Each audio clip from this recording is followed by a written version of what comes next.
first thing it ever stole from me was not food, not ammunition, not sleep either.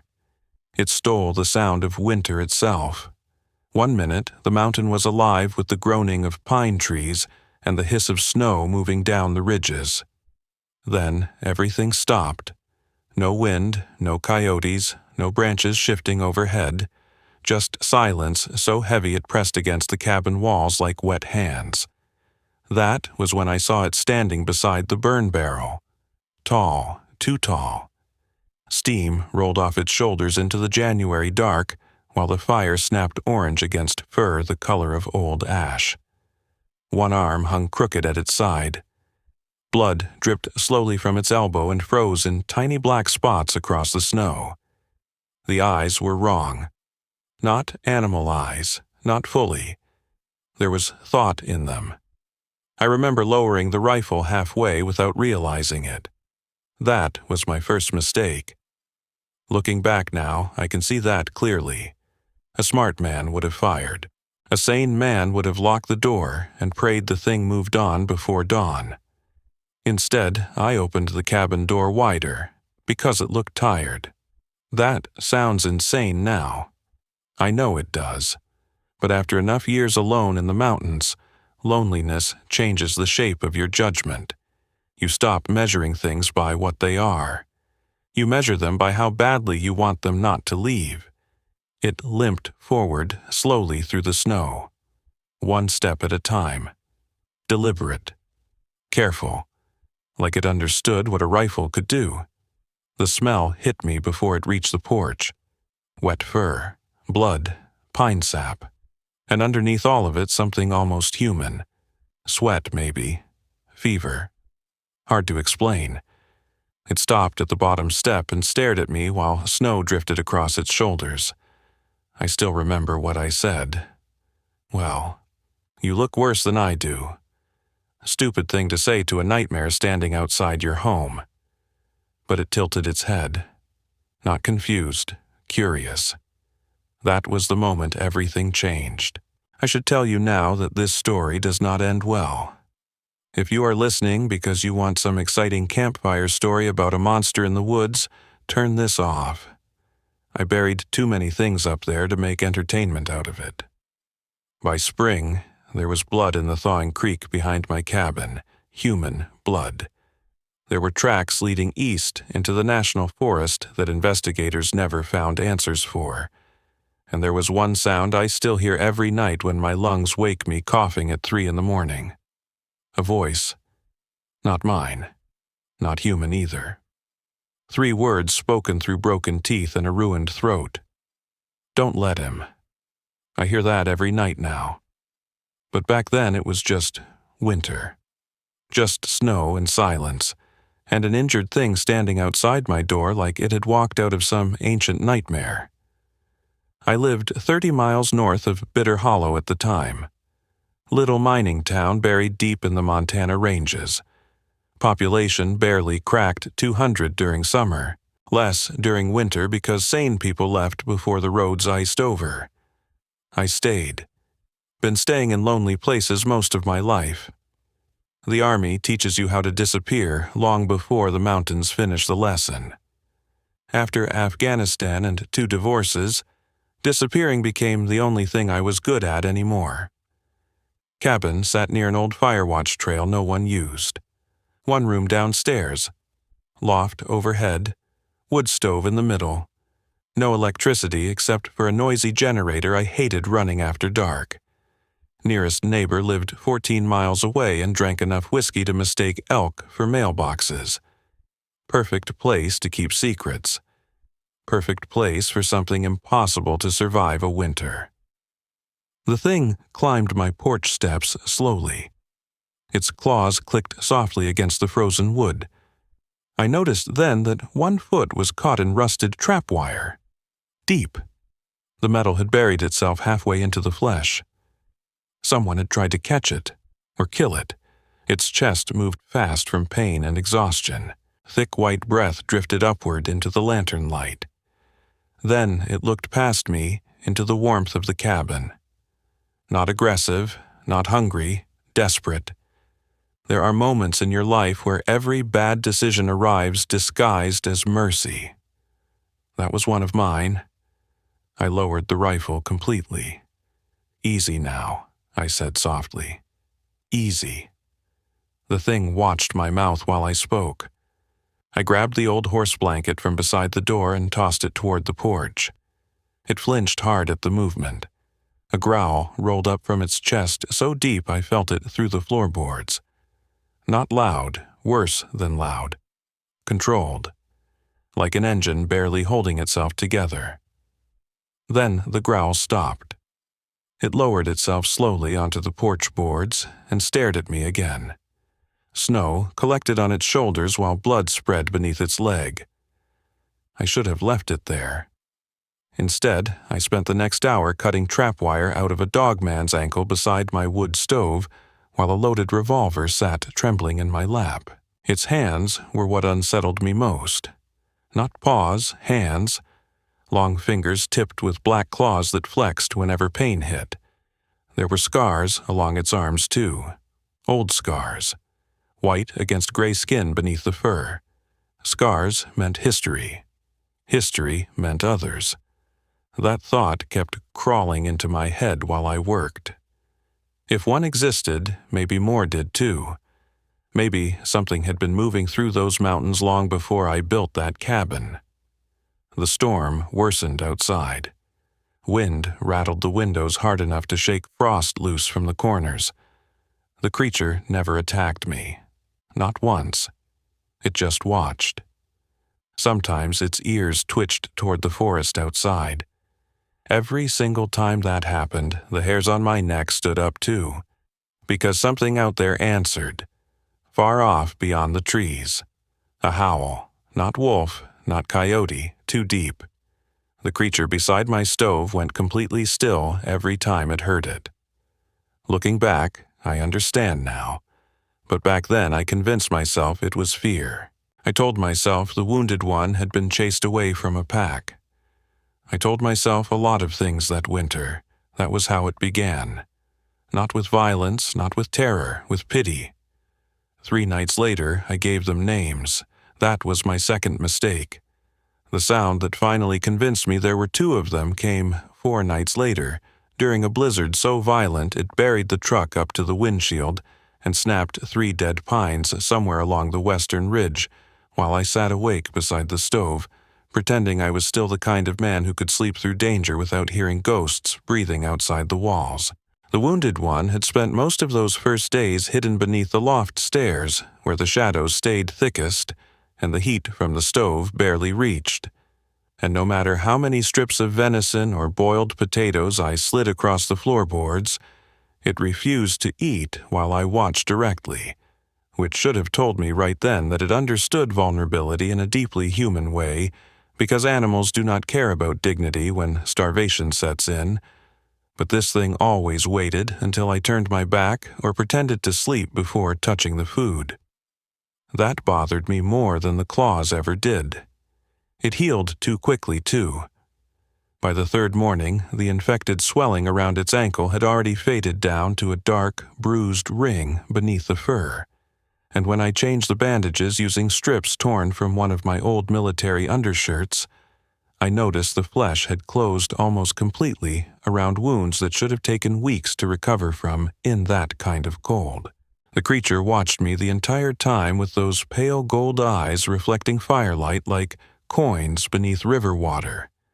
And every now and then it made these strange low sounds deep in its throat that reminded me less of growling and more of somebody trying to remember how speech worked after years without using it. Outside, winter kept piling higher around the cabin. Snow climbed halfway up the windows. Ice formed thick crystal veins along the roof edges. Some mornings, the world beyond the porch vanished completely behind white fog and blowing frost until it felt like the cabin had been lifted out of Montana and dropped into some endless dead place where nothing human existed anymore. I think that isolation helped poison my judgment. Loneliness does not arrive all at once. It settles slowly into the joints, into routines, into silence. Eventually, even impossible company starts feeling preferable to your own thoughts. On the fifth night, I woke to the sound of movement downstairs. Not aggressive movement, slow movement, measured. The old floorboards creaked softly beneath heavy weight, while moonlight spilled pale blue through the frost-covered windows beside my cot overhead. I reached for the revolver immediately because instinct survives long after courage dies, and for a few seconds I just listened while my heartbeat hammered loud enough to make the pillow shake beneath my ear. Then came another sound, a soft, metallic clink. I leaned over the loft railing carefully and looked down toward the stove. The creature was sitting cross-legged beside the dying fire. In its hands was my harmonica. That probably sounds ridiculous compared to everything else in this story, but that little harmonica mattered more to me than the rifles, or the truck, or the cabin itself, because it had belonged to my younger brother Daniel before he died overseas in 1991, and for 20 years I had kept it wrapped in cloth beside the fireplace without touching it more than once or twice a year. The creature turned it over carefully beneath the lantern light, as if studying every scratch and dent carved into the metal. Then it looked up directly at me. Not startled, not ashamed, curious. That harmonica became our thing after that, our shared object. Looking back now, I think the entire winter was really about that little piece of bent silver more than anything else. Some nights I played old folk tunes badly beside the stove, while snow buried the world outside, and the creature would sit silently near the door, listening with its head tilted slightly to one side, like it was trying to understand why humans attached emotions to sounds. The first time it touched the harmonica after hearing me play, it pressed one claw gently against the cold metal and made a soft whining noise that almost sounded mournful. I should have been terrified. Instead, I laughed. Actually laughed. There is a dangerous kind of relief that comes from surviving long enough beside something deadly without being harmed. Your brain starts rewriting reality around comfort. Every peaceful morning becomes proof that your fears were exaggerated. Every quiet night becomes evidence that you understand the danger better than anyone else possibly could. That arrogance nearly killed me. The second creature appeared during the storm. I remember the exact details because fear brands small things into memory forever. The cabin smelled like cedar smoke and wet wool.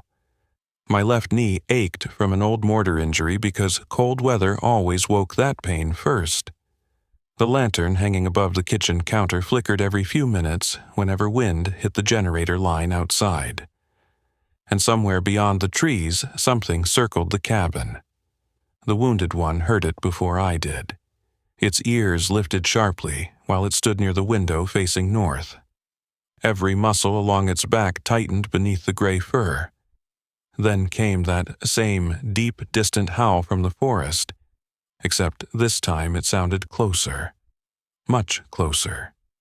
Not a hunting call, a response. The creature beside me made a low rumbling sound in return that vibrated through the cabin walls hard enough to rattle loose ash from the stovepipe.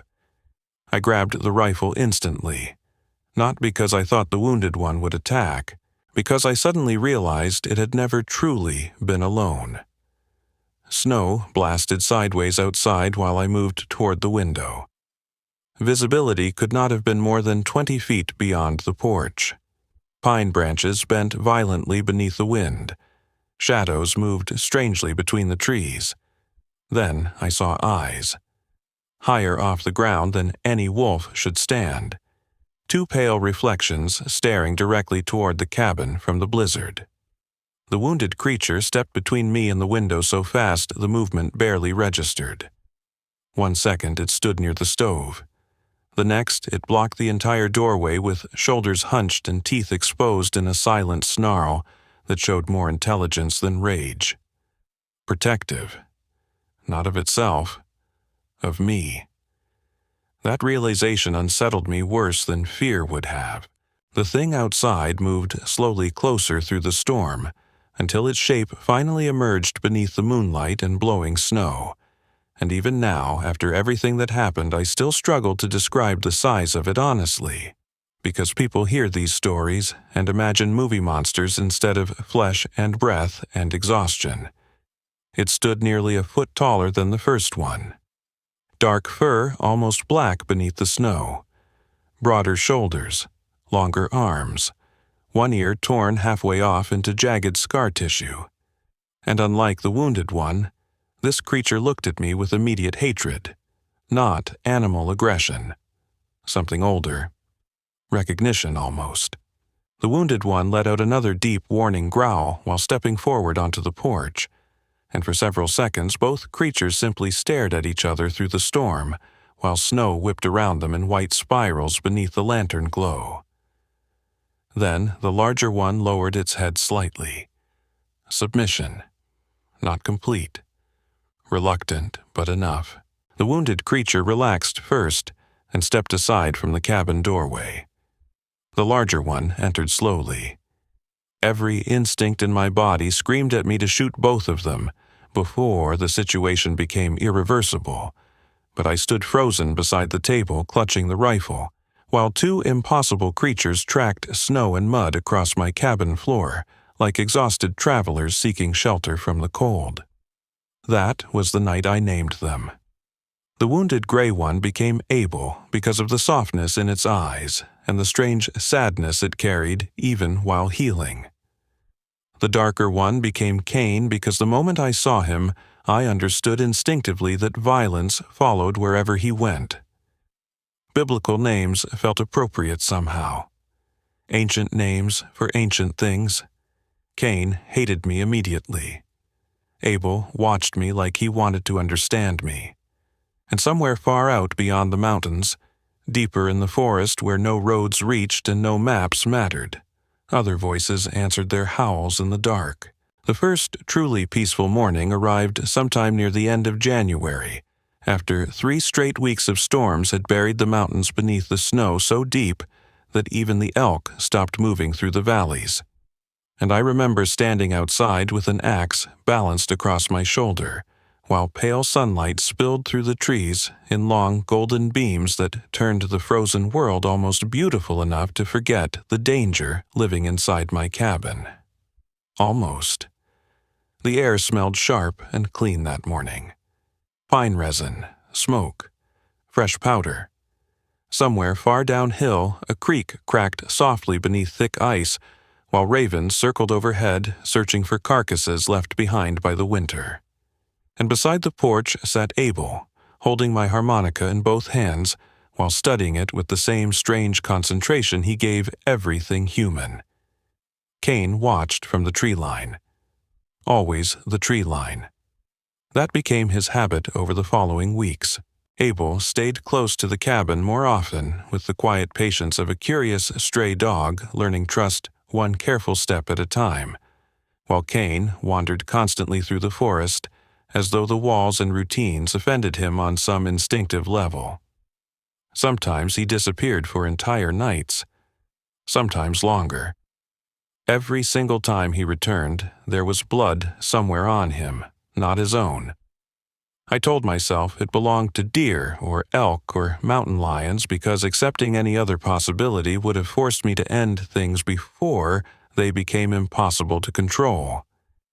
That was the rationalization cycle I trapped myself inside all winter long. Every warning sign arrived wrapped in excuses I desperately wanted to believe. I convinced myself Cain only looked dangerous because survival had made him hard. I convinced myself the growling at night meant territorial instinct instead of hatred. I convinced myself the deep scratches appearing on distant trees around the property were just primitive markings instead of boundaries. Looking back now, I understand that Cain tolerated my existence for one reason only. Abel wanted me alive. The good years of a tragedy are always the cruelest part, because memory softens them into something warm enough to hurt forever afterward. February settled over the mountains slowly. The storms weakened. Sunlight lasted longer each evening. Icicles dripped steadily from the roof during midday before freezing solid again overnight. And somehow, against every law of nature or reason, the cabin started feeling less like a prison and more like a home shared between impossible companions. Abel learned routines first. Every morning he waited beside the stove while I boiled coffee over the fire and fried whatever meat we had left from hunting trips, and although he still refused to eat directly from my hands, he eventually began taking food from the plate after I set it beside him instead of retreating into shadows first. Small trust, tiny trust, enough to destroy me later. His intelligence revealed itself gradually through details so ordinary they became terrifying only in hindsight. He understood doors within days. He learned the sound of the rifle safety clicking off and reacted immediately whenever I touched it. Once I watched him stack split firewood beside the porch in neat, organized rows after seeing me do it the previous afternoon. Not imitation exactly, understanding. That difference matters. Animals mimic behavior. Abel understood purpose. Some evenings I caught him staring into the fire for hours without moving, while sparks drifted upward through the stovepipe, and snow fell quietly outside the windows. And there were moments during those long silent nights when loneliness tricked me into imagining thoughts behind those eyes that mirrored my own. Grief recognizes grief even across impossible distances. One night, during heavy snowfall, I found him sitting beside Daniel's harmonica again after I woke from a nightmare about Kandahar and burning vehicles and young men screaming for medics who never arrived in time, and before I even realized what I was doing, I sat beside him on the floorboards with my back against the stove and started talking aloud the way old lonely men sometimes do when silence becomes unbearable. I told him about my brother, about the lake where we used to fish during summer before the army took both of us different directions, about the folded flag handed to my mother 6 months before cancer buried her too. Abel listened the entire time without moving. At one point he reached slowly toward the harmonica lying beside my boot and nudged it gently across the floor toward me. That nearly broke me. Not because it was human, not because it was intelligent, because it felt kind. You spend enough years alone, and kindness becomes more dangerous than fear. Cain never participated in moments like that. He tolerated my presence during meals and watched me constantly with those pale predatory eyes that reflected lantern light like broken glass. But there was always distance in him, always tension. He paced endlessly during storms, scratched the cabin walls when frustrated, sometimes stood motionless at the windows for hours, staring into the forest as though listening for something calling from deeper within the mountains. Twice I woke during the night and found him gone entirely. Each time Abel became restless until dawn, whining softly, pacing near the door, ears twitching toward the trees outside. Then Cain returned just before sunrise, carrying the smell of blood and wet earth and cold wind from distant places no human should probably walk alone. The second time he came back injured. Deep claw marks carved across his ribs beneath the fur, while dark blood dripped slowly onto the snow beside the porch. Not bullet wounds, not traps. Something had fought him.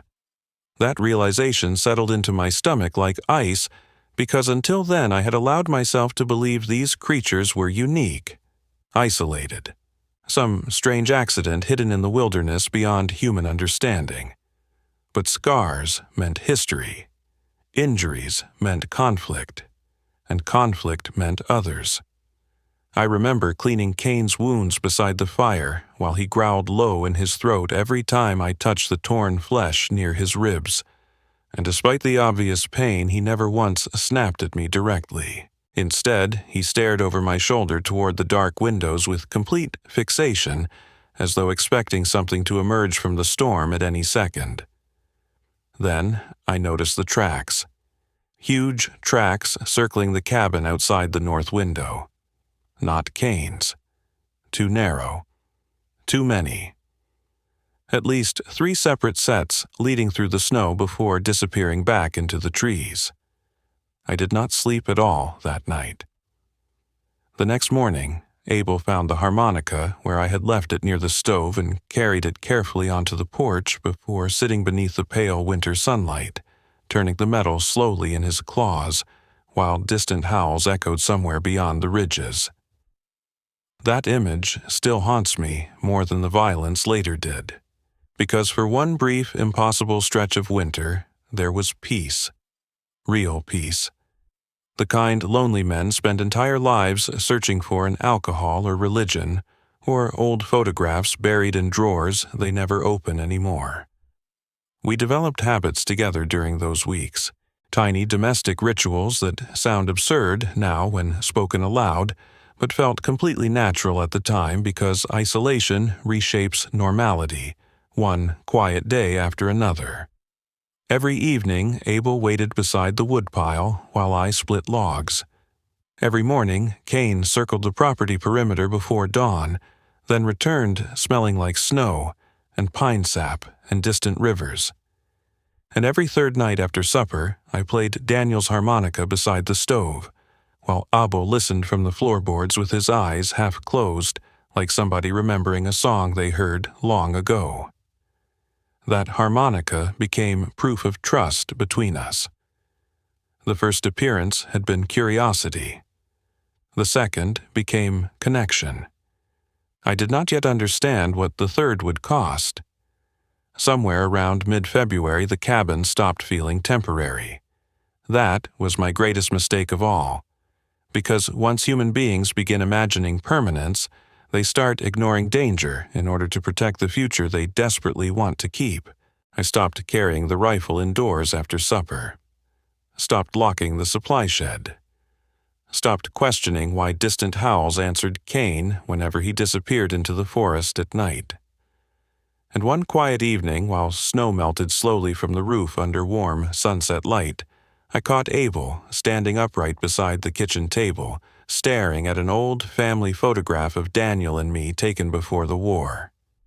Not growling, not confused, studying it. Then he looked directly at me and touched 2 claws softly against his own chest, as though trying to understand why grief stayed inside humans long after death removed everything else.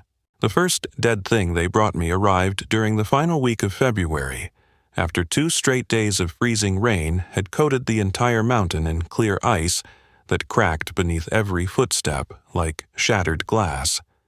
And I remember opening the cabin door before sunrise while carrying an empty coffee tin toward the porch, only to stop cold at the sight waiting beside the woodpile beneath the gray morning light. It was a deer, or what remained of one.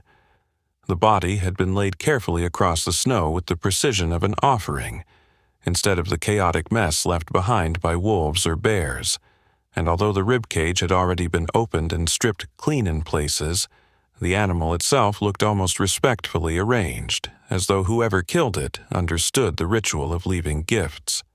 Steam still rose from the exposed flesh. Fresh kill. Abel sat several feet away, watching me silently while snowmelt dripped from the roof behind him in slow, steady taps. And for the first time since winter began, I noticed pride in the way he held himself. Not dominance, not hunger. Pride like a dog waiting for approval after bringing back a bird during hunting season. Kane stood farther back near the trees, watching both of us. That was when I made another mistake that feels obvious now, when memory replays it inside my head at 3 a.m, while my chest rattles from old age and bad lungs. I thanked them. Actually, thanked them. I laughed quietly and shook my head while setting the coffee tin aside. Then I said something stupid like, "Well, boys, that saves me a trip into town," because loneliness had already hollowed out enough common sense inside me that sharing domestic humor with creatures capable of tearing a man apart no longer felt unnatural. Abel made that soft rumbling sound again after I spoke. Contentment, maybe. Cain only stared. Even then, I could feel calculation inside him like heat before lightning. The practical problem started shortly afterward. That is the part people never think about when they imagine hidden monsters living peacefully beside humans in the wilderness. They picture mystery and fear and excitement. They never picture logistics. Feeding 2 creatures that size through winter nearly bankrupted me. The deer helped for a while, but by March their appetites had doubled alongside their strength and activity levels, especially Cain's. I started making longer hunting trips farther into the valleys where elk moved in smaller isolated groups near the thawing rivers, and every mile I traveled away from the cabin filled me with growing unease, because some primitive part of my brain understood that leaving those creatures alone together unsupervised was dangerous in ways I still refused to define clearly. Abel changed slowly as winter weakened. The injury disappeared entirely. His movements became smoother, faster, more confident. He started following me outdoors during woodcutting and trapping runs, always keeping several yards back while studying everything I touched with careful fascination. One afternoon during heavy fog, I watched him kneel beside frozen rabbit tracks in the snow for nearly 10 straight minutes, while tracing the prints gently with one claw, like somebody reading language written into the earth. Another time he disappeared into the forest for hours, and returned carrying an old rusted lantern from some abandoned mining trail miles away from the cabin. He set it carefully beside the porch and stared at me afterward as though waiting for explanation about why humans built light into metal cages. That frightened me more than violence ever did. Curiosity means imagination. Imagination means possibility, and possibility changes the shape of fear. Cain remained different. Always different. Where Abel learned tenderness and routine, Cain learned patterns, weaknesses, boundaries. I caught him studying door locks, watching the truck engine start, testing window latches when he thought I was asleep upstairs. Not because he wanted to escape, because he wanted to understand control. The woods around the property changed too. That is something investigators later ignored completely, because humans prefer explanations that fit inside existing beliefs. But by early March, the entire forest felt wrong in ways difficult to describe unless you have spent enough years alone outdoors to recognize when wilderness itself becomes uneasy. Birdsong vanished first. Then the elk migration shifted miles east away from the valley. Even the coyotes stopped howling at night. Silence settled over the mountain heavier each week until every creaking branch sounded deliberate instead of natural. And sometimes after midnight, while the stove popped softly beside my chair and snowmelt slid from the roof outside, I heard movement beyond the tree line, circling just beyond visible range. Not one set of footsteps, several. Cain always heard them too. He became restless during those nights, pacing near the doors, sniffing constantly toward the dark windows, while low growls rolled quietly through his chest like distant thunder beneath the floorboards. Abel reacted differently, fearfully. That distinction mattered. One evening after supper, I tried something foolish born from too many peaceful weeks without consequences. I carried Daniel's harmonica onto the porch while sunset bled red across the mountains and sat beside Abel on the steps beneath the cold evening wind. The forest looked beautiful that night, snow shrinking slowly between the trees, golden light catching melting ice along the branches, ravens drifting overhead against clouds the color of bruises. I started playing softly, nothing complicated. Just an old tune my mother used to hum while washing dishes when Daniel and I were kids. Abel listened without moving. Then, after a minute, he leaned carefully against my shoulder. Not hard, barely any weight at all, but enough. enough for warmth to pass between us through the cold. I remember freezing completely because some part of me realized how dangerous affection becomes once fear disappears entirely. Still, I kept playing.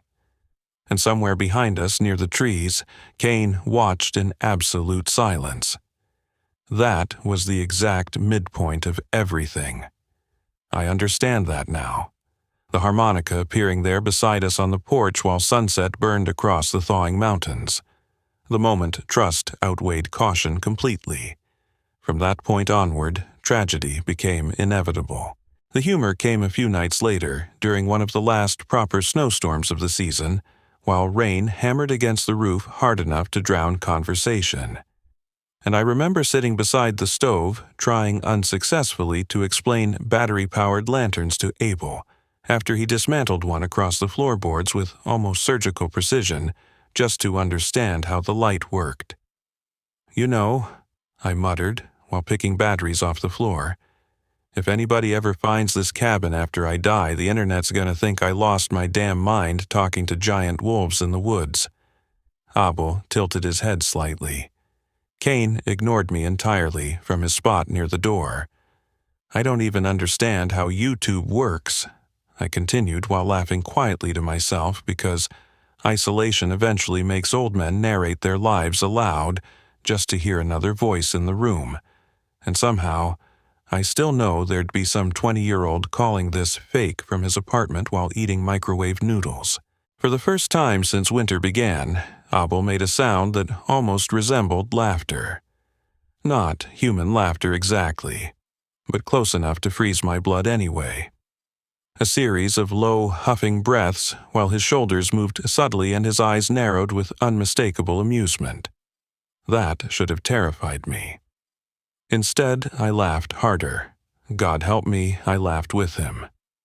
The warning signs escalated after that, not suddenly, gradually. That is how real disasters arrive. One morning, I found claw marks carved deep into the truck hood after Kane became agitated during the night by distant howling from the mountains. Another evening, Abel returned from the woods carrying a blood-stained child's winter mitten in his jaws before dropping it beside the porch and staring at me with visible confusion when my face changed. No missing children had been reported in Bitter Hollow at the time. At least, none officially. I buried the mitten anyway, did not ask questions, did not drive into town. I told myself it could have been years old, lost by tourists, dragged by animals. I told myself many things that spring. Then came the smell. Late one night during heavy fog drifting between the trees, Kane returned to the cabin carrying a scent so unmistakably human beneath the blood and mud coating his fur that my stomach clenched before I even fully understood why. Not because it smelled like prey, because it smelled like fear. Fresh fear. Kane stared directly at me, while standing inside the doorway dripping melted snow across the floorboards. And for one long, terrible second, I understood something I had spent months avoiding. He was waiting to see what I would do. The road into Bitter Hollow finally opened during the second week of March, after enough snow melted off the lower passes for county plows to crawl through the valley again.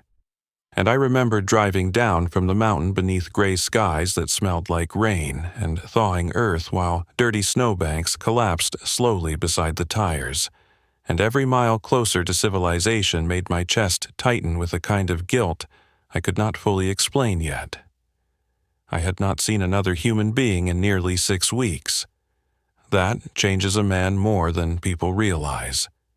You stop thinking in conversations, stop expecting voices. Even your own reflection starts feeling unfamiliar after enough isolation. By the time the old gas station outside Bitter Hollow appeared through the fog, I felt less like somebody returning to town, and more like an animal creeping too close to a campfire after spending winter feral in the woods. Kane and Abel stayed behind at the cabin. At least, that is what I believed. The town looked wrong immediately. Not abandoned. Worse than abandoned. Nervous. Men stood in small groups outside the diner, speaking quietly with their hands shoved deep into coat pockets, while tired-looking deputies moved between vehicles parked near the sheriff's office. Somebody had nailed fresh warning flyers beside the grocery store entrance, but heavy rain had already smeared most of the ink into dark streaks running down the paper. Missing livestock. Possible bear activity. Avoid the North Ridge after dark. I knew better the second I saw the words. Inside the gas station, old Martha Bennett barely looked up from the counter while ringing up my supplies, but the moment she recognized me, her expression changed in a way that still bothers me now, because fear hidden behind politeness always reveals more truth than panic ever does. "Stephen," she said quietly while glancing toward the fogged windows, "you been hearing things up there lately?" Not what things. Things. That mattered. I shrugged carefully while stacking canned food into a cardboard box beside the register. Coyotes mostly. That ain't coyotes. Her voice dropped lower. 3 ranch dogs vanished last week. Clean gone. Then, yesterday morning, Earl Patterson found something hanging from a fence post near his property. I stopped moving. What kind of something? She hesitated too long before answering.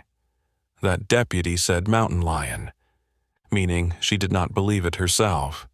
The silence between us stretched uncomfortably while rain tapped softly against the gas station windows, and somewhere farther back in town a siren wailed once before cutting off abruptly. Then Martha leaned closer across the counter. "People have been hearing voices at night," she whispered. "Out in the trees." Every muscle in my body tightened immediately. What kind of voices? Her eyes stayed fixed on mine for several seconds before she answered. Calling names. I should have driven straight to the sheriff after that. I should have emptied every weapon I owned into Kane's skull before sunset.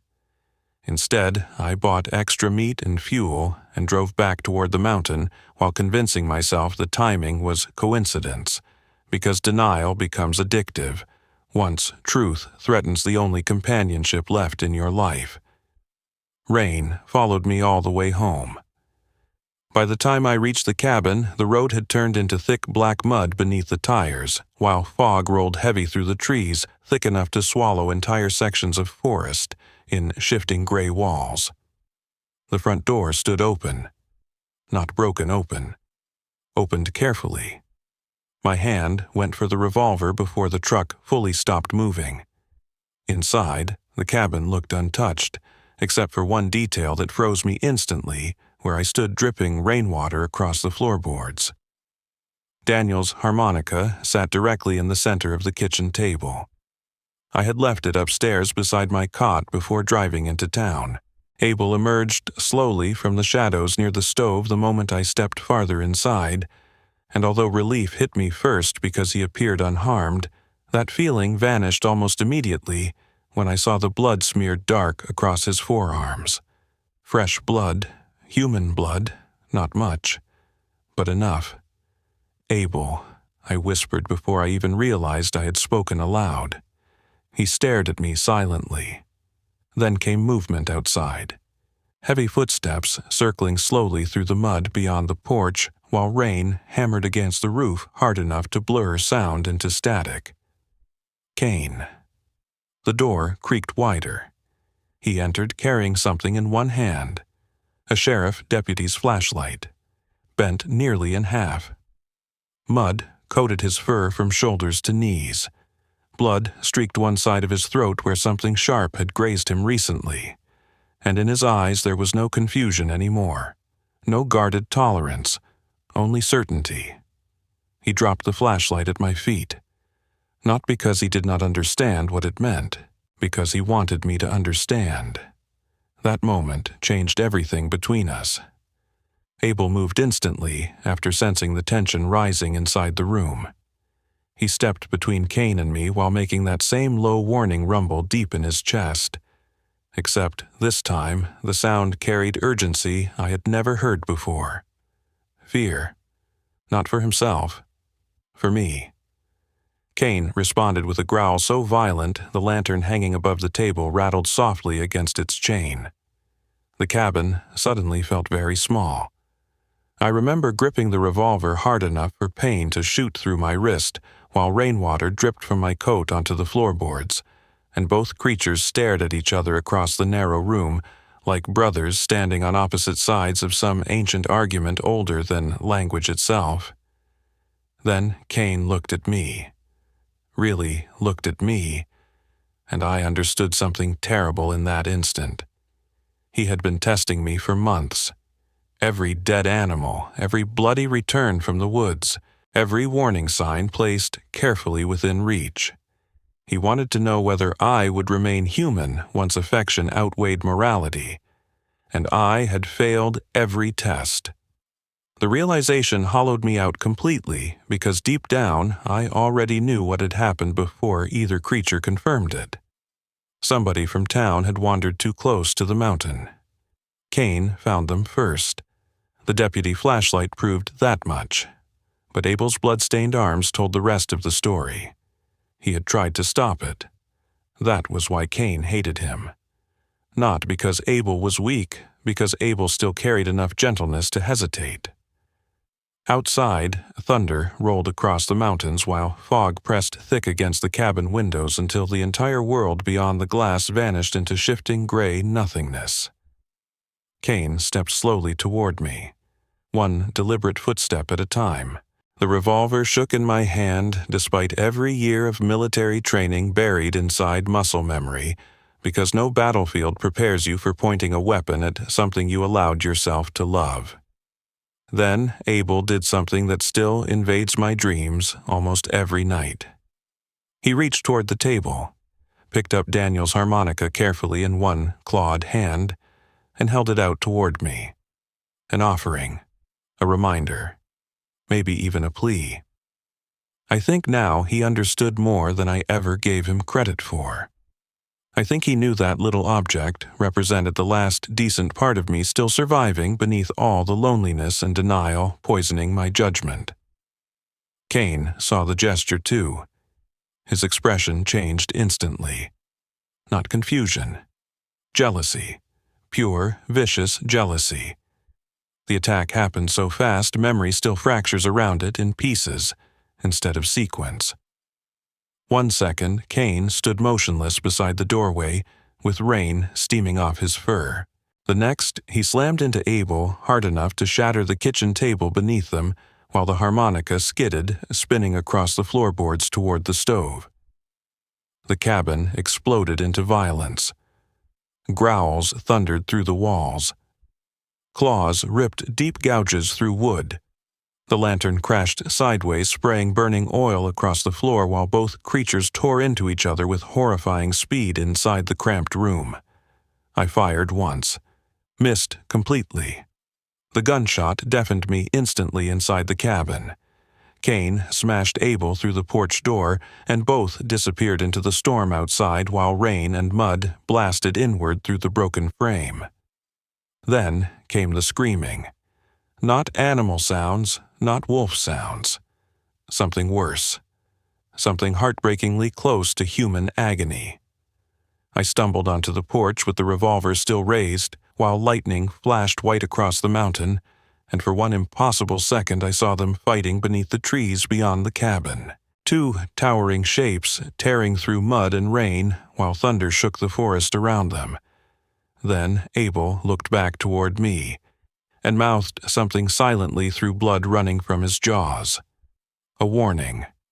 Not because X, not because Y, but because he knew what Cain intended long before I finally understood it myself. Cain never wanted shelter. He wanted permission. Part 7. I have spent the last 11 years trying to decide whether the thing outside my cabin that night truly understood language, or whether it simply learned how to imitate the sounds humans fear most. And honestly, I still do not know which answer frightens me more, because one possibility suggests intelligence, while the other suggests instinct refined over centuries specifically to hunt us. The voice spoke my name again from beyond the porch. slower this time. Steven. The pronunciation sounded damaged somehow. Thick, wet, like speech dragged painfully through a throat never built for words. Yet there was enough shape to it that recognition hit instantly. And the worst part was not hearing my name itself, but realizing the creature speaking had learned it by listening to Abel and me inside the cabin for months. Abel reacted violently the moment the voice returned.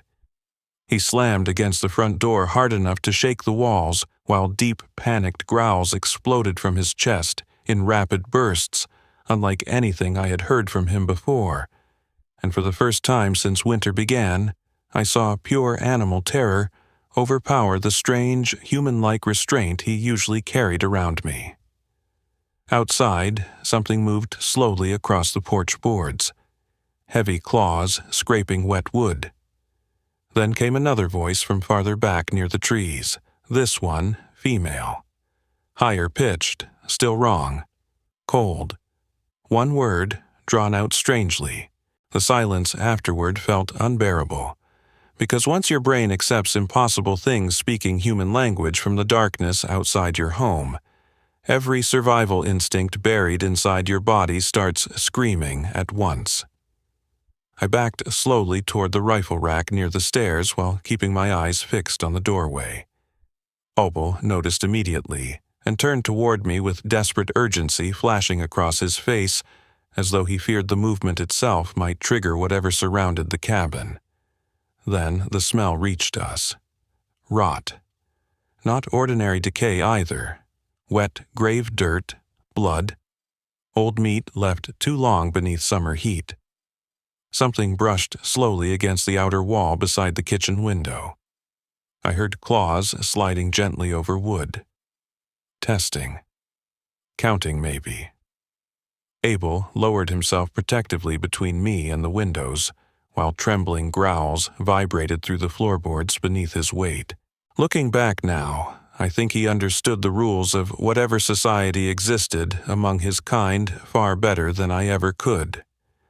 Cain had crossed some line by bringing a human into their territory and protecting him through winter. The creatures outside had not come simply to hunt, they came to correct something. Then the voice spoke again directly beside the porch. Brother. That word changed Abel instantly. His growling stopped. For one terrible moment hope crossed his face. Actual hope. He stepped toward the doorway slowly while listening to whatever shifted outside beneath the fog and moonlight. And I remember realizing with sudden horror that despite everything Cain had done, despite all the blood and violence and fear poisoning the mountain, Abel still wanted reconciliation, still believed family meant safety. Loneliness creates blind spots in every species. The attack came through the side window. Glass exploded inward beside the stove, while a massive, dark shape slammed halfway into the cabin, trailing mud and rain and the stench of rotten flesh. I fired instinctively before even fully seeing the creature, and the rifle blast deafened the room again in bright orange firelight. The thing screamed. Not animal sound. Human agony twisted wrong. Abel launched across the cabin instantly and collided with the intruder, hard enough to smash both creatures through the kitchen table into the wall beside the staircase. Claws ripped through wood, growls thundered through the room. Blood sprayed hot across my hands while I worked the rifle bolt automatically through pure military muscle memory. Then the front door burst inward. 3 more shapes rushed through the fog. Everything after that fractured into chaos too violent for memory to hold cleanly. The cabin became teeth and shadows and gunfire and screaming. I remember one creature crawling across the ceiling beams impossibly fast, while another slammed against the stove hard enough to scatter burning wood across the floor. I remember Abel tearing into something near the porch while blood streaked the walls black beneath lantern light. I remember firing until the rifle clicked empty and switching to the revolver while smoke and wet fur choked the room thick enough to taste. and through all of it I kept hearing voices. Not random snarling. Words, broken fragments, human, traitor, bring him. That last phrase repeated constantly from the creatures outside. Bring him, meaning me. Cain appeared during the middle of the attack. Not from the cabin, from the forest. He burst through the fog beyond the shattered doorway like a missile of black fur and violence, and immediately crashed into one of the larger creatures trying to force its way inside beside the stove. The impact sounded like a tree trunk splitting in half. For several seconds, every creature in the cabin froze. Even Abel. Because Cain was not joining the attackers. He was fighting them. I still do not fully understand why. Maybe territory, maybe pride. Maybe because despite everything monstrous inside him, he considered me his possession after winter together. The reason stopped mattering once the blood started flowing across the floorboards. Cain ripped the attacker nearly apart before another creature slammed into him from behind near the doorway, and suddenly the entire cabin erupted into a frenzy so violent the walls themselves started shaking beneath the impacts. The creatures moved differently when fighting each other. Less restrained, less careful. Human beings imagine monsters attacking wildly, but real predators conserve energy. These things did not. They fought with the hatred of something deeply personal and ancient. Claws targeted eyes and throats first. Jaws locked onto limbs until bones snapped audibly through the screaming. The smell inside that cabin became unbearable. Blood, wet fur, burned wood, gunpowder, and beneath all of it, fear so thick it practically coated the inside of my mouth. I remember seeing Abel pinned near the staircase beneath one of the larger creatures, while another moved toward me across the shattered remains of the kitchen table. Its pale eyes fixed directly on my face with unmistakable intelligence. Not hunger, recognition. The creature opened its mouth slowly and smiled. That nearly destroyed my sanity more than anything else that night because predators do not smile. Human beings smile. Seeing that expression stretched across something built wrong by nature shattered the final wall between impossible and real inside my mind forever. Then Cain intercepted it. The two creatures crashed through the sidewall of the cabin together in an explosion of splintered wood and freezing rain that exposed the entire room to the storm outside. Abel screamed. Actually screamed, not rage, desperation. He lunged after Cain immediately despite his injuries while the remaining attackers retreated toward the trees with unnatural speed once the fight shifted outdoors. Then everything stopped. Just like that. Silence crashed down across the mountain except for heavy breathing and rain hitting broken timber around the ruined cabin. I stumbled toward the doorway with the revolver shaking violently in my hands while fog rolled low across the clearing outside. The forest looked destroyed. Mud torn apart everywhere. Pine trunks splintered. Blood streaked across melting snow in long black trails leading toward the trees. And 50 yards beyond the porch beneath weak moonlight filtering through storm clouds, Abel knelt beside Cain's body. Cain had been gutted open from ribs to pelvis. Steam rose from the wound into the cold night air while blood spread slowly beneath him through the mud and thawing snow. One arm twitched weakly beside his body every few seconds, like dying nerves still trying to fight. Abel lowered his head against Cain's chest while making soft sounds I had never heard before. Not animal sounds. Grief. Real grief. I moved closer carefully through the mud while keeping the revolver raised toward the dark tree line beyond them, because somewhere out there the surviving creatures still watched from the forest. Cain looked up at me once as I approached. Those pale, hateful eyes had changed. Not softer, just tired. Then he glanced weakly toward Abel beside him. And for the first time since winter began, I understood the truth neither creature could explain in words. Cain had not stayed near the cabin because he wanted shelter. He stayed because Abel refused to leave me behind. Everything Cain did that winter, every patrol, every bloody hunt, every violent warning, protection. Twisted, brutal protection shaped by instincts older than morality. The realization hit too late to matter. Cain coughed suddenly and blood spilled dark between his teeth onto the mud. Then his eyes locked onto mine again, and through a ruined throat barely capable of shaping human sound, he forced out 3 final words. Don't let him.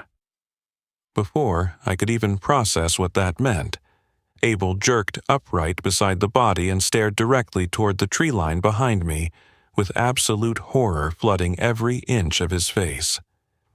Something enormous moved between the pines. Something much larger than any creature that attacked the cabin.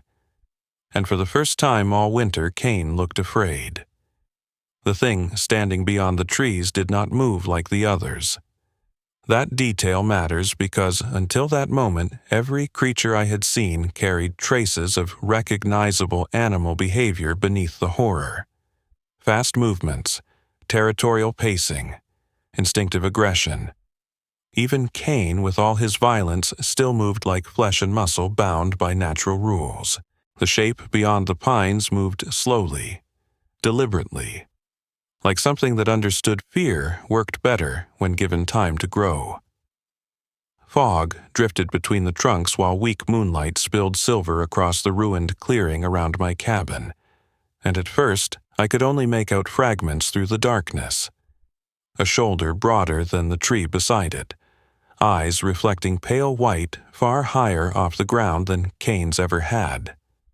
Long fingers curling calmly around bark stripped bare by claws. Then it stepped forward. God help me, it looked old. Not old the way humans age, something worse. Ancient in a way that made the mountain itself feel temporary by comparison. The fur hanging from its body had gone patchy and pale around the throat and shoulders. Thick scars crossed its chest like old rope burns. One side of its face looked partially collapsed from some injury healed wrong decades earlier. And the eyes. There was no animal left inside those eyes at all. Only thought. The surviving creatures around the tree line lowered themselves immediately the moment it appeared, not unlike wolves reacting to an alpha entering the pack. Except the submission carried terror alongside obedience. Abel backed slowly toward me, protective again. Cain tried weakly lifting his head from the mud beside us, but collapsed almost immediately as blood spread wider beneath his body into the thawing snow. The old creature studied all 3 of us silently for several seconds, while fog curled around its legs. Then it spoke. Not broken imitation this time. Actual language. Abel. The voice sounded deep enough to vibrate through the wet ground beneath my boots. Abel responded with a low, distressed sound while lowering his head slightly, and suddenly I understood the hierarchy unfolding in front of me. Cain and Abel were not simply hiding from random members of their species throughout winter. They fled from this thing specifically. The old creature stepped closer into the clearing. Rainwater dripped steadily from its fur, while the smell surrounding it rolled over us thick and foul enough to overpower blood and smoke from the destroyed cabin behind me. Rot. Disease. Wet earth dug from deep graves. Then it looked directly at me. The intelligence there almost made me physically sick. You fed them, it said quietly. Not accusation, observation. I raised the revolver despite knowing instantly how meaningless the weapon had become. The creature noticed, actually smiled faintly. You gave shelter. Abel growled sharply toward it.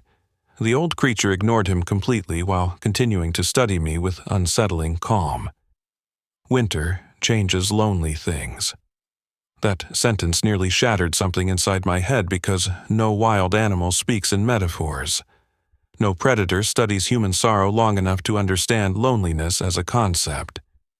Cain forced himself upright suddenly with a wet, choking growl, despite the fatal wound tearing across his abdomen.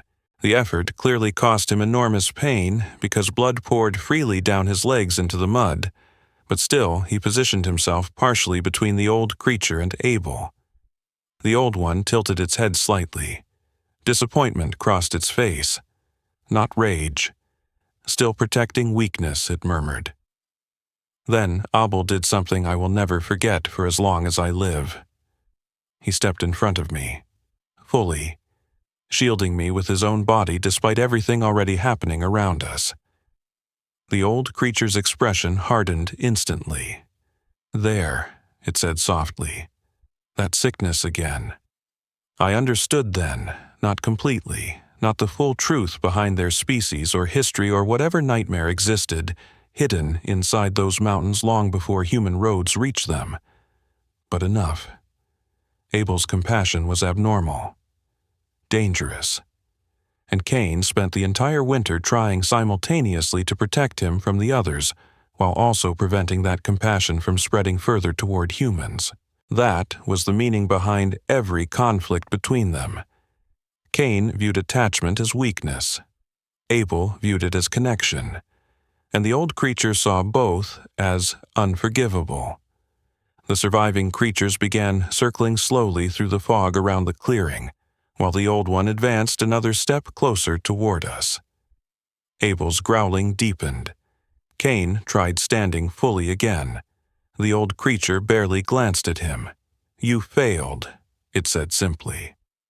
Cain answered with a sound so full of hatred and exhaustion that even now I still hear it sometimes in dreams during thunderstorms. Then everything exploded into motion. Abel lunged first. Not toward the old creature, toward me. He slammed into my chest hard enough to throw both of us sideways into the mud, just as one of the circling creatures burst from the fog where I had been standing a split second earlier. Gunfire erupted from somewhere downhill near the logging road. Human voices shouted through the trees. "Search party." The attackers hesitated instantly. That hesitation saved my life. Deputies and volunteers crashed into the clearing from the western ridge, carrying flashlights and rifles, while rain hammered through the pines overhead, and the entire scene dissolved into screaming chaos beneath the moonlight. Nobody understood what they were seeing. How could they? I remember flashlight beams jerking wildly across fur and blood and shattered cabin walls while men shouted confused overlapping orders into the storm. One deputy fired immediately at the nearest creature. Another froze completely after seeing the old one standing upright near the tree line, staring back at them with impossible intelligence burning behind pale eyes. Then the slaughter began. The old creature moved faster than anything that size should physically move. 1 second it stood motionless beside the trees. The next, it tore through the deputies near the ridge in a blur of claws and wet black violence that sent bodies crashing across mud and broken branches before screams even fully formed. Panic consumed the clearing instantly. Gunfire thundered through the mountains while flashlights spun wildly through rain and fog. Men fled blindly between trees. Creatures attacked from every direction. Blood sprayed across melting snow in dark sheets beneath muzzle flashes. And right in the center of it all stood Abel, torn between worlds, torn between me and them. I saw it happen clearly despite the chaos surrounding us because trauma burns details into memory, sharper than photographs ever could. A young deputy stumbled backward near the porch after dropping his rifle into the mud, while one of the creatures closed rapidly toward him through the fog. Abel intercepted it before the attack landed. He ripped the creature sideways so violently both disappeared through the remains of my cabin wall together, crashing through timber and broken furniture while the deputy stared in shock at the impossible thing that had just saved his life. That moment sealed Abel's fate forever. The old creature saw it too. Every surviving attacker froze briefly after witnessing the act. Not confusion, judgment. Then the old one made a sound unlike anything I had heard before all winter, a command. The creatures turned on Abel immediately, not the humans, him. Cain roared with absolute fury and launched himself into the nearest attacker despite half his organs practically spilling from the wound across his abdomen. But there were too many of them now, too many claws, too many bodies crashing through rain and darkness toward Abel from every direction. I remember screaming his name. Actually screaming it. Like a fool, like family. The old creature watched me during all of this with terrible understanding in its eyes, because I think it recognized exactly what had happened between Abel and me over the course of that winter. Not friendship exactly. Something sadder. Two lonely things teaching each other how attachment works. Abel fought savagely beside the ruined cabin while deputies fled through the forest around us in blind terror, but he never tried escaping. Even wounded and surrounded, he kept positioning himself between the attackers and the humans running downhill toward safety. Cain died during that fight. I saw it happen beneath the broken porch lantern, swinging wildly in the rain. 3 creatures pinned him simultaneously while the old one approached slowly through mud and blood toward his body. Cain still tried reaching for Abel, still tried fighting. The old creature placed one hand against Cain's throat almost gently, then twisted. The sound carried even through thunder and screaming. Abel heard it. Everything changed after that. I used to think rage looked loud, explosive, wild, reckless. That belief died the moment Abel heard Cain's neck break beneath the rain. Because the creature standing beside my ruined cabin afterward did not explode into fury the way movies teach people to imagine monsters losing control. He became still, horribly still. The kind of stillness that exists right before avalanches collapse entire mountainsides. Rain poured from his fur in slow streams, while blood dripped steadily from dozens of wounds opened during the fighting around the clearing, and for several endless seconds he only stared at Cain's body lying twisted in the mud beneath the shattered porch lantern swinging overhead. The surviving creatures backed away from him instinctively. Even the old one stopped moving. That silence spreading through the clearing frightened me more than the violence ever had, because every living thing there recognized something changing inside Abel at the exact same moment. Grief crossed some final line and became something else. The deputy nearest me tried raising his rifle again despite shaking so badly he could barely keep hold of it. But before he managed firing another shot, Abel moved. I almost could not follow it visually. 1 second he stood beside Cain's body. The next he crashed into the nearest attacker with enough force to send both creatures smashing through a pine trunk halfway up the ridge. Wood exploded outward into the rain, while screams echoed through the fog thick enough to drown the gunfire still erupting sporadically around the mountain. Then another creature lunged toward him. Abel tore its arm completely free.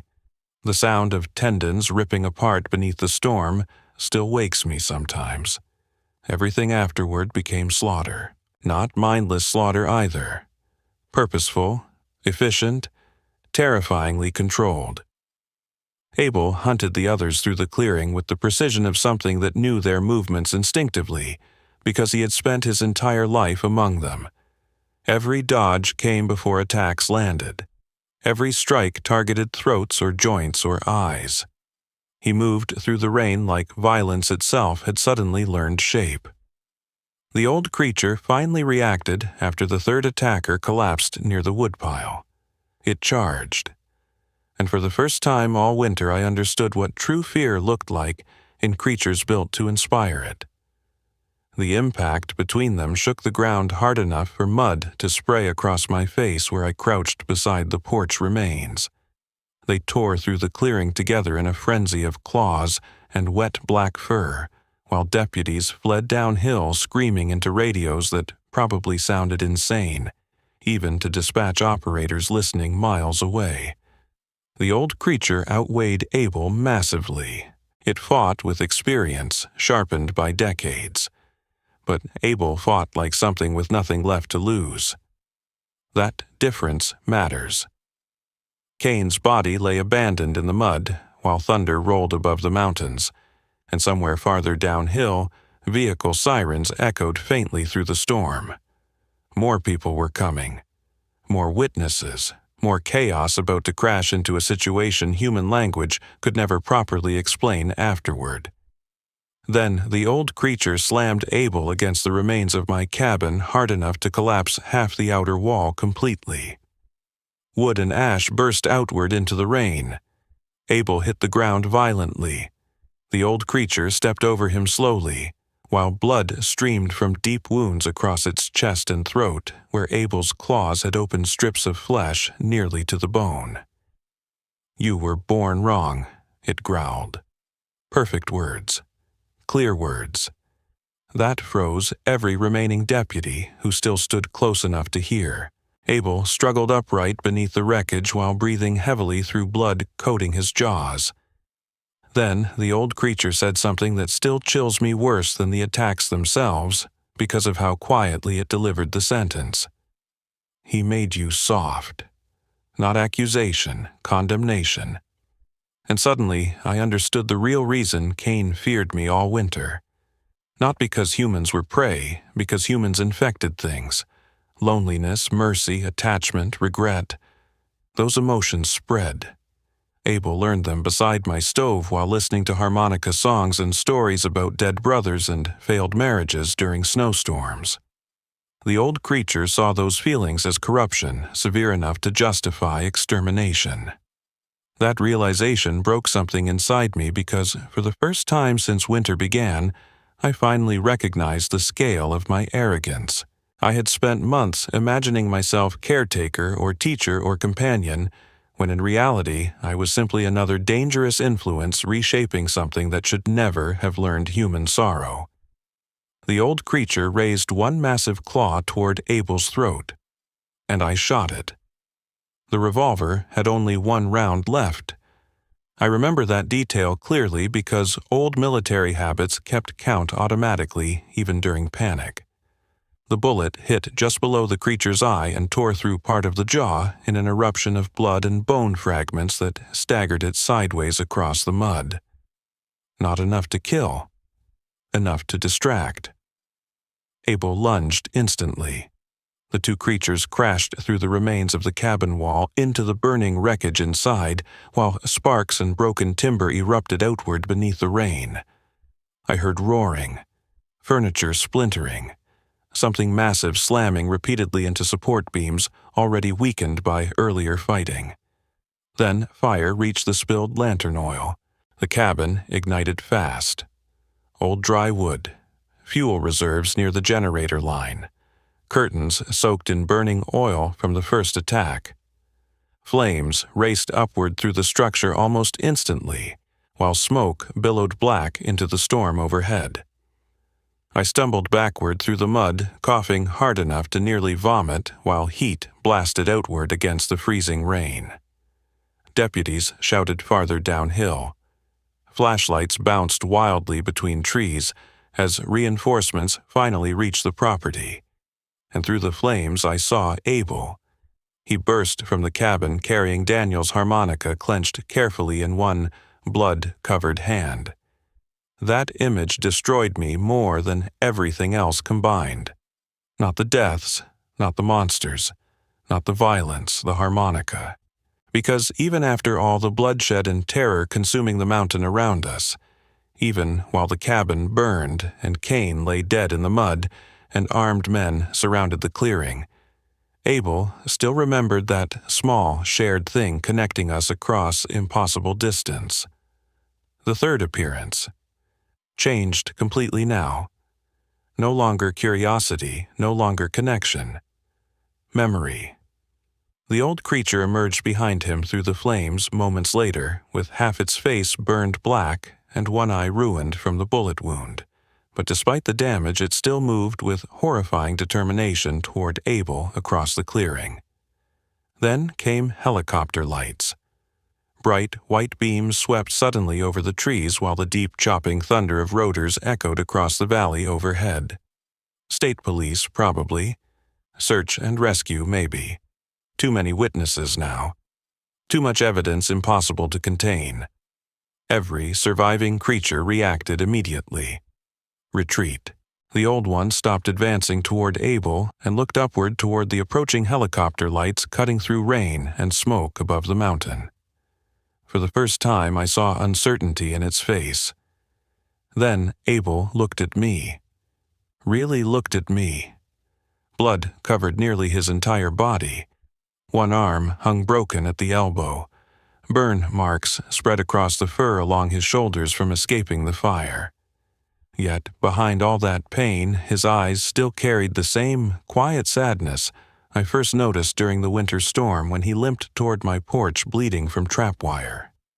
He stepped slowly closer through the mud, while helicopter lights swept across the clearing overhead, and deputies shouted confused, terrified orders from the tree line.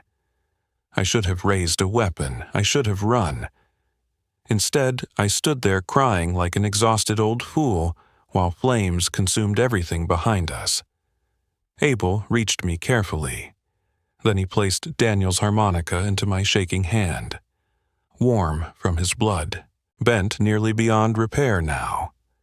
And in that final moment before the old creature roared something from the forest edge that sent every surviving attacker retreating deeper into the mountains, Abel spoke again through the ruined shape of a throat never meant for human words. Not perfectly, but enough. "Home," he whispered. Then he turned and disappeared into the burning forest after them. I never saw him again.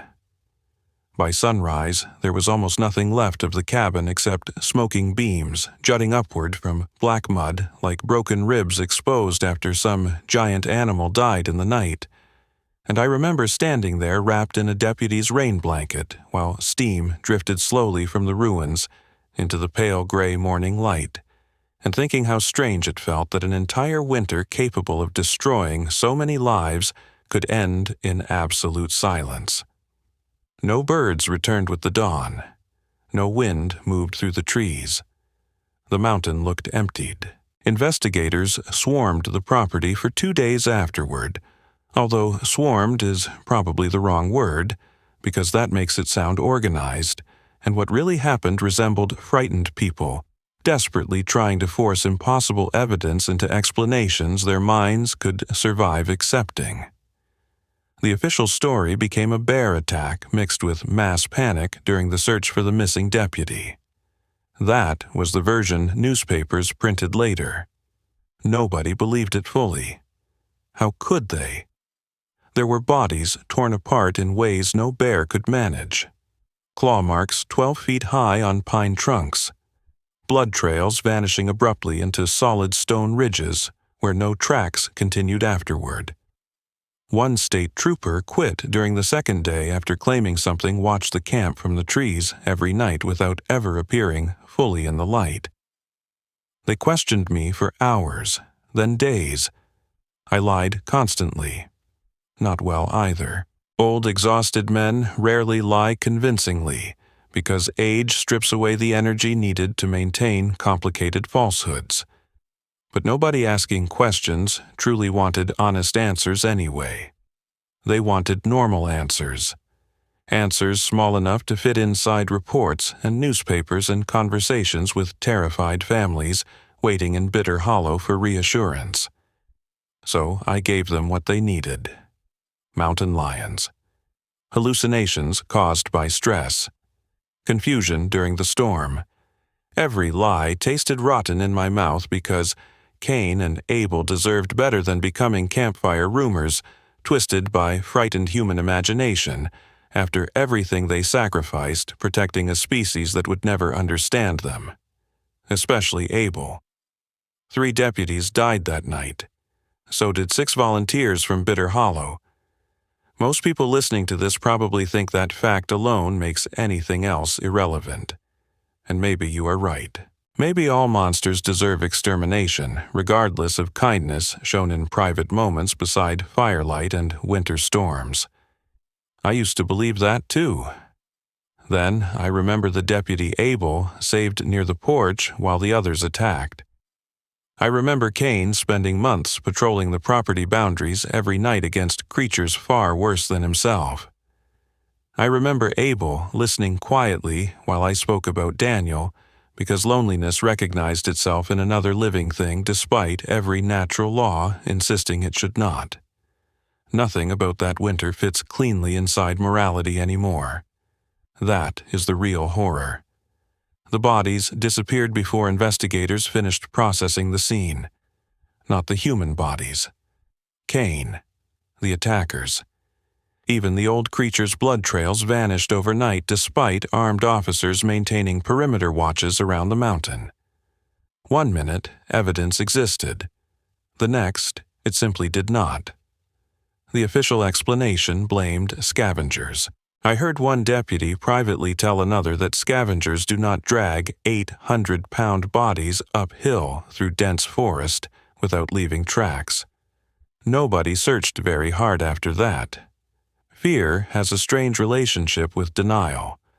Once human beings glimpse something impossible, most immediately begin constructing reasons not to look closer, because accepting reality demands reshaping the entire world afterward. Bitter Hollow emptied gradually over the following year. Families moved away first, then businesses closed. By the second winter, half the town stood abandoned beneath drifting snow and rotting for sale signs creaking softly in the wind. People still heard things in the mountains after dark. Voices. Howling. Sometimes names carried faintly through the trees during storms. Search parties never found Abel, or the others. Not officially, but 3 summers later, a logging crew disappeared 20 miles north of my old cabin near a valley nobody used anymore because local hunters avoided it after sunset. Investigators blamed illegal drug activity at first, until they discovered the trucks abandoned with doors hanging open and muddy handprints spread across the inside windows at heights no human could physically reach. I knew immediately. Not because Abel attacked them, because he failed to stop something else again. That possibility hurts worse. I live in Missoula now. Tiny apartment above a laundromat that smells permanently like bleach and old cigarettes. My lungs are failing.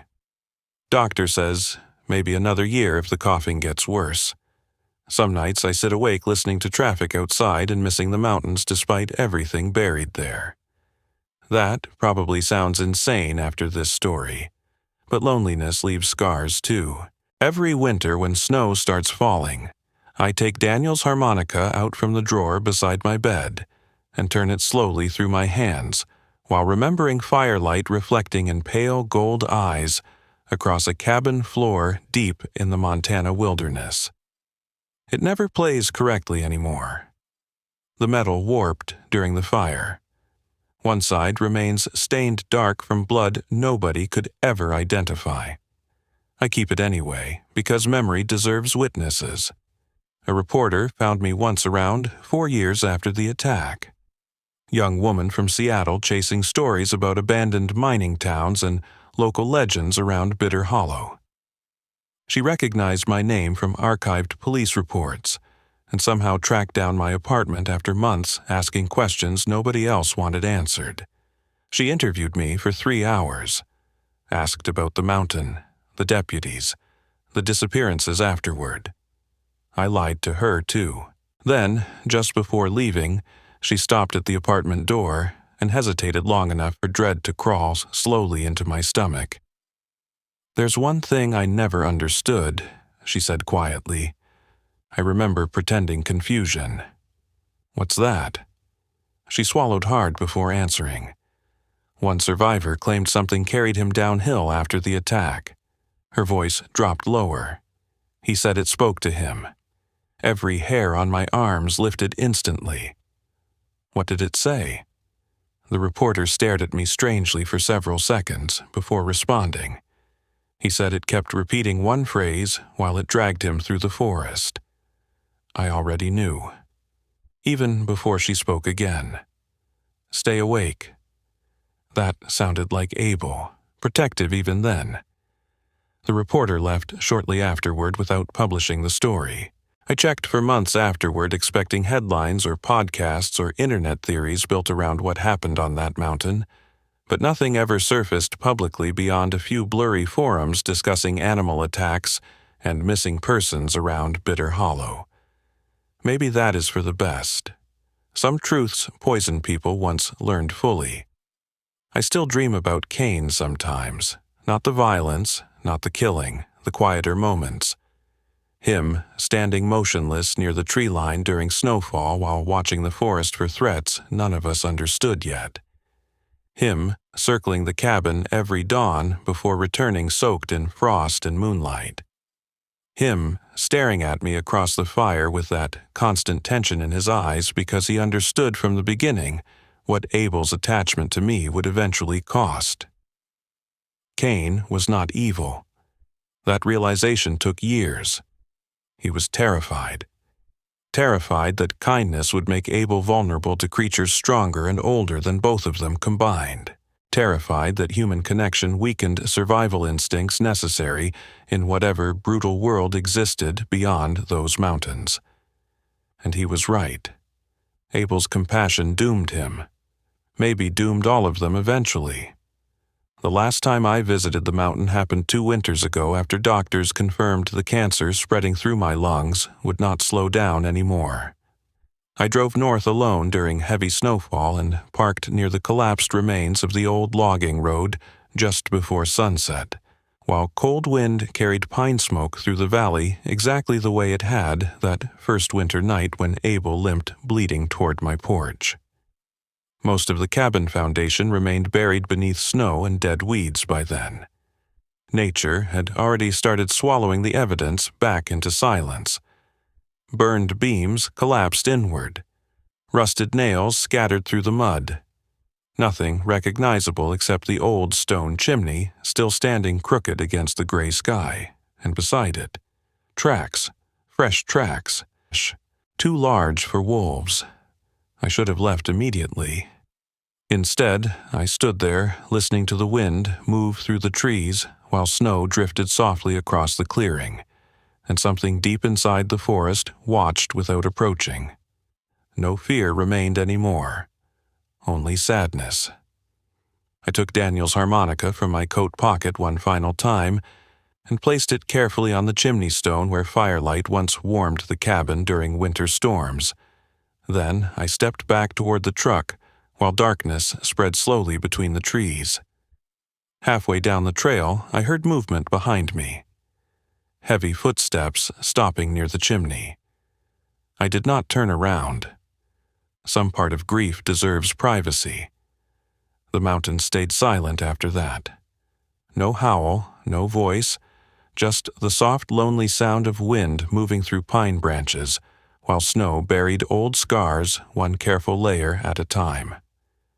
People think the worst part of loving something dangerous is the fear it might destroy you. They are wrong. The worst part is realizing too late that kindness can destroy dangerous things too. The script is completed now.